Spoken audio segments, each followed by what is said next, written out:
নির্মাতা অনন্য মামুন পরিচালিত সিনেমা মেকআপ দীর্ঘ সময় আগে শুটিং শেষ করলেও বিভিন্ন কারণে প্রেক্ষাগৃহে আলোর মুখ দেখেনি সিনেমাটি। অবশেষে পেয়েছে সেন্সর সার্টিফিকেট, মুক্তি পেতে যাচ্ছে সিনেমা হলে। 10 জানুয়ারি দেশব্যাপী মুক্তি পাবে মেকআপ। সিনেমাটি মুক্তি উপলক্ষে 4 জানুয়ারি রাজধানীর গুলশানে এক সংবাদ সম্মেলনের আয়োজন করেন সিনেমা সংশ্লিষ্টরা। সেখানে উপস্থিত ছিলেন মেকআপ সিনেমার অভিনেতা জিয়াউল রোশন, অভিনেত্রী নিপা আহমেদ রিয়েলি ও নির্মাতা অনন্য মামুন সহ আরও অনেকে।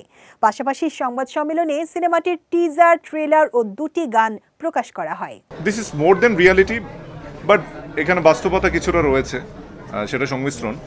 তবে অফকোর্স সিনেমাটিতে বাজ ক্রিয়েট করার মতো কিছু না কিছু এলিমেন্টস তো অবশ্যই রয়েছে। পথটা আসলে সিনেমাটির জন্য অমসৃণ ছিল, আমার জন্য না, কারণ এর মাঝখানে হয়তো আমার অনেক সিনেমা রিলিজ হয়ে গেছে। কিন্তু একটি পছন্দের সিনেমা হিসেবে দীর্ঘ সময় ধরে একটি সিনেমার জন্য অপেক্ষা করাটা আসলেই খুব কষ্টের এবং বেদনাদায়ক একজন শিল্পী হিসেবে। ওনারা চাচ্ছিল সুপারস্টার কাউকে না নিতে, বা যারা সিনেমা করেছেন এরকম কাউকে ছাড়া একটা নতুন একটা ফেস চাচ্ছিল, যেহেতু গল্পটাতে ডিমান্ড করছে একটা সাধারণ মেয়ে থেকে সুপারস্টার হওয়ার।